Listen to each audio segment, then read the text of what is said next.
بسم اللہ الرحمن الرحیم۔ السلام علیکم۔ محمد اشفاق نئی ویڈیو بلاگ کے ساتھ آپ کے سامنے حاضر ہے۔ ناظرین، آج ہم اس ویڈیو میں کچھ سیاستدانوں کے بارے میں بات کریں گے، کچھ لکھاریوں کے بارے میں اور کچھ موجودہ حالات کو ڈسکس کریں گے۔ ناظرین، اگر ہم سیاست کے میدان میں دیکھیں تو کچھ لوگوں نے اپنا ایسا مقام بنایا ہوتا ہے کہ کرپشن کا نام لیں تو ان کا نام ذہن میں آ جاتا ہے۔ اسی طرح لکھاریوں میں کچھ کا نام اگر ہم لیں قلم فروشی میں تو ان کا نام ذہن میں آ جاتا ہے اور ذکر کرنے کی ضرورت نہیں پڑتی۔ پاکستان میں چند صحافی ہیں جو ایسے ہیں جنہوں نے قلم فروشی میں اپنا نام پیدا کیا۔ اسی طرح چند ایسے سیاستدان ہیں جنہوں نے سیاست میں کرپشن کو فروغ دیا، سیاست میں انہوں نے کرپشن کی نئی نئی جوتیں پیدا کی۔ ناظرین، اگر ہم 90 کی دہائی سے دیکھیں تو نواز شریف کا یہ احسان ہے قوم پر کہ اس نے MPs کو رشوت کی لت لگائی۔ نواز شریف ہی کے دور میں ASI ڈائریکٹ بھرتی کرنے کے لیے لاکھوں روپے رشوت لی گئی۔ سیالہ کے مقام پر نئے ASI بھرتی ہو کر آتے اور ٹریننگ کرتے اور وہ بتاتے کہ ہم نے اتنے پیسے دیے ہیں۔ ناظرین، بات تو پرانی ہے لیکن ہے تو حقیقت ہے۔ اس چیز کو آپ نہیں نکال سکتے نواز شریف کی سیاست سے، چھانگا مانگے کی سیاست کو آپ نہیں نکال سکتے۔ ناظرین، اگر ہم انصاف کی بات کریں تو نواز شریف کی سیاست کے رنگ دیکھ کر ہی پیپل پارٹی کے رنگ میں رنگ ڈلا، ورنہ وہ روم کی طرح، روم کی سیاست روم کی شہریوں کی طرح کر رہے تھے۔ لیکن نواز شریف نے آ کے انہیں یہ باور کرایا کہ تم اگر جیتنا چاہتے ہو تو تمہیں پھر کرپشن کے میدان میں بھی اترنا ہوگا، وگرنہ وہی حال ہوگا جو لگاری کا ہوا تھا نواز شریف کے مقابلے میں۔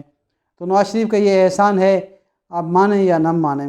ناظرین، موجودہ حالات میں ہم دیکھیں کہ کس طرح احمد نورانی کی جو سٹوری پٹی، پھر اسے کس طرح دوام دینے کی کوشش کی گئی۔ اگر آپ دیکھیں ناظرین کہ چند بڑے لیڈر جب بات کرتے ہیں تو ان کی بات میں وزن ہوتا ہے۔ جیسے اگر عمران خان کوئی بات کرتا ہے، بلاول کوئی بات کرتا ہے، مریم یا شہباز شریف یا نواز شریف کوئی بات کرتا ہے تو ان کی بات میں وزن ہوتا ہے، اسے انٹرنیشنل اور نیشنل میڈیا کوریج دیتا ہے۔ لیکن کوئی عام شیلہ رضا جیسے غنی وغیرہ بات کرتے ہیں تو ان کی بات کی کوئی اہمیت نہیں ہوتی۔ جب نورانی کی یہ سٹوری چلی تو سوائے چند اس کے فیلوز نے جو ویلاگ بنا رہے تھے اور ٹویٹ کر رہے تھے، انہوں نے اسے بڑھا چڑھا کر پیش کرنے کی کوشش کی گئی لیکن پٹ دی گئی۔ پھر بار بار وہ یہ چلا رہے تھے کہ کوئی صحافتی تنظیمیں نورانی کو پروٹیکٹ نہیں کر رہی، کہ نورانی کو تھریٹس مل رہی ہیں، مارنے کی دھمکیاں دی جا رہی ہیں، اور کوئی صحافی تنظیم اس کو سپورٹ نہیں کر رہی، نہ ہی کوئی بڑا صحافی اس پر بات کر رہا ہے۔ تو وجہ یہ جیت تھی کہ حقائق یہ بتا رہے تھے کہ خود اس کے چینل نے اس کی سٹوری کو آن نہیں کیا، اس کی سٹوری کو شامل نہیں کیا، کیونکہ اس کے پاس اتنے سٹرونگ ثبوت نہیں تھے جسے وہ کوئی اخبار پاکستان میں شائع کر کے اس کو پھر فیس کرتا۔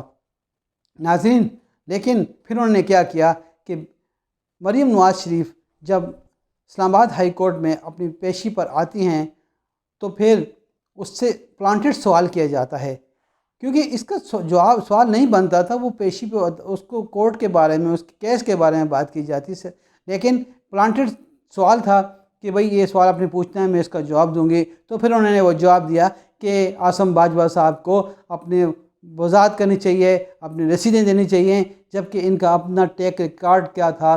ٹریک ریکارڈ یہ تھا کہ آج تک انہوں نے کتنے ہی ان پر الزامات لگ چکے ہیں، کتنی سٹوریاں شائع ہو چکی ہیں، لیکن کبھی انہوں نے کسی الزام کا جواب نہیں دیا۔ کرپشن کے کتنے الزامات ہیں، کتنے چارجز ہیں، لیکن یہ نیب نیازی گٹھ جوڑ کا نام دے کر اسے ہوا میں اچھال دیتے ہیں۔ تو پلانٹڈ سٹوریاں ان کا ایک پرانا وتیرہ ہے۔ جس طرح اگر آپ دیکھیں کہ نواز شریف کس طرح پلانٹڈ صحافیوں کو بلا کر پلانٹڈ انٹرویو دیتا تھا، جس طرح ڈکٹیشن لیتا تھا اپنے ساتھ والوں سے انٹرویو کرتے وقت، اس کے بعد دیکھیں ملک ریاض کا کس عیاں ہوا اس کے پلانٹڈ انٹرویو۔ تو یہ سب کام جو ہیں یہ پلانٹڈ طریقے سے کرنے کے عادی ہیں۔ تو یہ بات جب مریم نے یہ بیان دیا تو پھر اسے نیشنل اور انٹرنیشنل میڈیا نے اور خاص کر ہندوستان کے میڈیا نے اسے اچھالا اور بار بار اسے پوری دنیا میں اسے نشر کرنے کی کوشش کی گئی اور اس طرح اس سٹوری کو کچھ جان ملی۔ بعد میں جو عاصم باجوہ صاحب نے جو ڈیٹیل دی ہیں، تو پہلے بھی میں نے کہا تھا کہ اگر وہ ڈیٹیل دیں گے بھی، بیان دیں گی، لیکن ان کا جو یہ ہے، انہوں نے تنقید کرنی ہی ہر حال میں، کبھی ماننا نہیں ہے۔ اگر انہوں نے اس وقت نہیں مانا جب نواز شریف کو سزا ہو گئی، نواز شریف کو قید ہو گئی، پھر بھی نہیں مانا کہ نواز شریف بے گناہ ہے، تو پھر احمد نورانی کی جو سٹوری ہے اس پر کیسے وضاحت قبول کر سکتے ہیں یہ عاصم باجوہ کی؟ ناظرین، کرپشن میں بہت سارے ان کے، اگر آپ دیکھیں، چھوٹی سی ایک مثال میں آپ کو دیتا ہوں۔ مثال یہ ہے کہ نواز شریف کے دور میں مشاہد اللہ خان کے ایک بھائی کو نیو یارک کا فضائی اسٹیشن لگا دیا گیا مینیجر، ایک کو پیرس کا لگا دیا گیا، ایک کو لندن کا لگا دیا گیا۔ ان کی کوالٹی کیا تھی، ان کی کوالیفیکیشن کیا تھی، کبھی نہیں دیکھی۔ اسی طرح ہر محکمے میں انہوں نے اپنے بندے نوازے، کیونکہ نواز شریف صاحب نے جو کرپشن کی جو بنیاد رکھی تھی وہ پورے پاکستان کے ہر محکمے میں پھیل چکی ہے۔ اگر آپ دیکھیں کہ صفدر نے کس طرح کیپٹن چھوڑ کر اس نے کس طرح ایگزام پاس کیا اور کس طرح وہ ایسی اسسٹنٹ کمشنر لاہور لگ گیا تھا، کیا اس کی اتنی ایبلٹی نظر آتی ہے آج بھی کہ وہ CSS کا ایگزام پاس کر سکتا تھا؟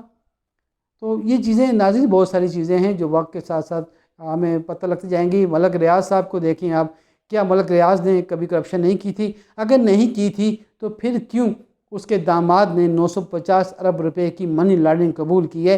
ناظرین، یہ تو ظاہری پیسے ہیں، اس کے پیچھے کتنا اور ہوگا جو ابھی تک سامنے نہیں آئی۔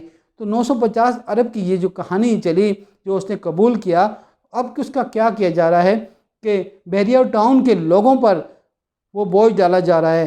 ان کے جو واجبات ہیں ان کو نوٹس کر دیے گئے ہیں کہ آپ ان واجبات کو جلد سے جلد ادا کریں، اور جو آپ پر جرمانے لگے ہیں لاکھوں کروڑوں کے وہ ادا کریں، اور اس طرح اربوں روپے کے وہ جو ایکسٹرا جو بوجھ ڈالا جا رہا ہے بحریہ ٹاؤن کے رہائشیوں پر، اور ان کو یہ دھمکی دی جا رہی ہے کہ اگر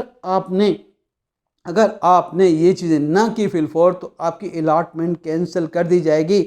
پھر ایڈیشنل ڈیولپمنٹ کے نام پر بہت سارے پیسے لیے جا رہے ہیں، کیونکہ 950 ارب روپیہ انہوں نے عوام سے پورا کرنا ہے۔ اگر آپ دیکھیں کہ ملک ریاض جسے کرپشن کنگ بھی کہا جاتا ہے، لیکن آج بھی ہمارے چند صحافی اور میڈیا مالکان اور سیاستدان انہیں آج بھی بہت ہی نیک اور ولی اللہ کا درجہ دیتے ہیں، اور ان کی جو ہے نا تعریفیں کرتے نہیں تھکتے، جیسے جاوید چودھری وغیرہ، جرگہ والے سلیم صافی صاحب وغیرہ جو ہیں، تو آج بھی ان کی وہ خدا ترسی اور اس کی کہانیاں بیان کرتے ہوئے نہیں تھکتے ہیں۔ تو کس طرح انہوں نے 460 ارب روپیہ دینے کا جب وہ کیا، تو آج وہ کیا کر رہے ہیں؟ آج وہ اس سے کنی کترا رہے ہیں۔ وہ سپریم کورٹ میں دعا دے رہے ہیں کہ مجھے 2 سال کے لیے ریلیز دیا جائے، کیونکہ کرونا کی وجہ سے جو میرے بزنس متاثر ہوا ہے۔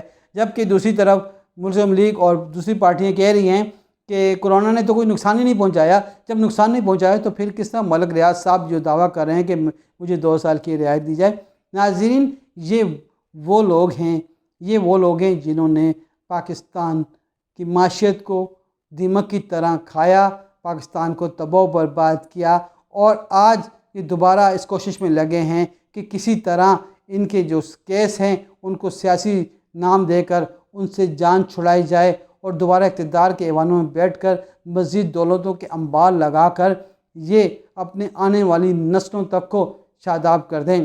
ناظرین، ہمیں سوچنا ہوگا کہ کیا ہم نے ان لوگوں کے ساتھ چلنا ہے یا ہم نے نئے پاکستان کے ساتھ چلنا ہے؟ نئے پاکستان کے ساتھ ہمیں عمران خان کی ہمت بننی ہوگی، ہمیں عمران خان کو سپورٹ کرنا ہوگا، کیونکہ اسے جو مسائل پیش آ رہے ہیں، اسے جو پریشانیاں پیش آ رہی ہیں وہ لائی جا رہی ہیں، اس کے ساتھ اس کے آگے کھڑی کی جا رہی ہیں، اس کے آگے رکاوٹیں کھڑی کی جا رہی ہیں ہر جگہ پر۔ دیکھا فیٹک اب کیا مسئلہ ہے، فیٹک کس کے لیے؟ کیا عمران خان کے لیے، کیا PTI کے لیے، یا فوج کے لیے؟ یہ پاکستان کے لیے ہے، یہ پاکستان کی بقا کے لیے، پاکستان کی سلامتی کے لیے ہے۔ تو یہ کس طرح فیٹک کے آگے دیوار بن کر کھڑے ہو گئے ہیں؟ یہ کس کا ایجنڈا ہے؟ یہ ہندوستان کا ایجنڈا ہے۔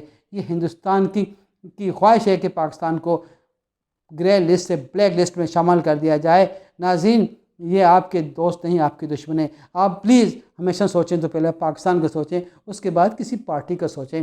پاکستان ہے تو ہم ہیں، پاکستان ہے تو ہمارا نام ہے۔ ناظرین، آپ سے درخواست ہے آخر میں کہ اپنا خیال رکھیے گا اور میرے چینل کو سبسکرائب کر دیں، آپ کی بڑی مہربانی ہوگی۔ السلام علیکم، اللہ حافظ۔